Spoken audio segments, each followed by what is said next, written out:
Hi everybody, my name is Melissa from gettingallmyducksinarrow.blogspot.com, and this week I'm going to be participating in Monday Mingle once again. Monday Mingle is hosted by Jennifer at 80 Mile Per Hour Mom, and each week she posts 3 to 4 questions. You answer them in the form of a vlog and then link back to her site. And I'll make sure to put a button in my post so that you guys can find her. The first question this week is, do your kids have chores and do you pay them to do chores? I did this at one point. I didn't pay my children, but we did have incentives. And I found that it was much harder to micromanage my children than to do it myself. While I am thinking about implementing chores again, I just haven't done it yet. So the second question is, were you in Girl Scouts, Brownies, Boy Scouts? Are your kids and your favorite Girl Scout cookie? I was not in Girl Scouts. One of my sons tried Cub Scouts. It didn't really work out for our family. I took a role in Cub Scouts that was a little bit too much work for our family at that time. It was right after my daughter was born through C-section, and it became way too stressful. So we haven't tried Cub Scouts again, but again, I'm thinking about it. And of course, I want Maddie to be in Girl Scouts. So, and my favorite Girl Scout cookie is the Caramel Delight. Okay, and then the last question, I've kind of hurried through these because the last question was really interesting for me. That's my favorite one. So the third one is, does your family go camping, and if so, do you have a funny or interesting experience? We've been camping one time, but I do have a interesting experience.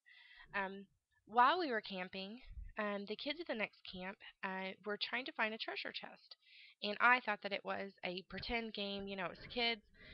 I just thought that it was. I didn't think it was real. And so, since my kids were so little at the time that we were going camping, I decided to go with them, to make sure they didn't get hurt or anything. Um, and again, I thought it was pretend. I up until the very moment that they found the box, I wouldn't have imagined that it would be there. Inside the box were little trinkets, and there was a pen and a notebook, and there was a sheet explaining that the box had been hidden as a part of a worldwide treasure hunt. That you were to sign your name to the log, and if you were to take something from the box, you had to leave something. So we went back to camp and dug through our car for some McDonald's toys that were there and traded. I can't remember exactly what my kids got from the box, but they traded. I remember them putting in the McDonald's toys and they took something from it, and we signed our name and went back home from camping, and I Googled geocaching. And come to find out, there is this huge website called geocaching.com, and all over the world, there are geocaches hidden. Um, and you would be surprised at the number of them that are probably surrounding you in your hometown. There were 3 here, which we live in a small town, so 3 was kind of a big number. And we used our GPS to find them. And then we went to the next town and the next town, and 3.5 years later, we're at 227. Now I haven't been in a long time, but I have hidden geocaches, so I still get emails when people find mine. I have some hidden on the Talamina Drive, which is from Tallahena, Oklahoma to Mena, Arkansas. And it's a real beautiful scenic drive, and I've hidden 3 caches up there.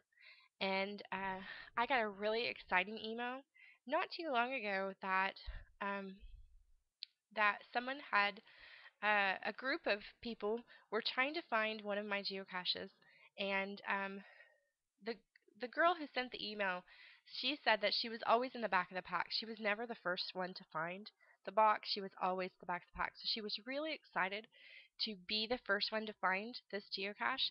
And so she opens the box, and I get kind of teary-eyed because it was really exciting to read this email. She opens the box, and inside it is an engagement ring. And she turns around, and her boyfriend is on one knee proposing to her. It was so exciting to read that email. And they were big geocachers, so it was the perfect proposal for her. And so anyway, I thought it was really a neat story. So okay, well, that's this week's questions. I kind of hurried through them, but again, I wanted to tell that story, and I'm trying to keep my video a little shorter this week. I know I've been kind of long-winded in the last one, so again, this was Monday Mingle, hosted by Jennifer at 80 Mile Per Hour Mom. And I hope that you guys will join in. It's a fun way to get to know other bloggers. I think last week there were over 30 that participated. So, you just, answer the questions in the form of a vlog, upload, link back to Jennifer's site, and then go around and see what other people have to say about the questions that were asked. So, um, I'll see you guys next week. I kind of hate this part. I don't know what to do when I'm trying to pull up YouTube so I can stop the video. What do you guys do? Bye.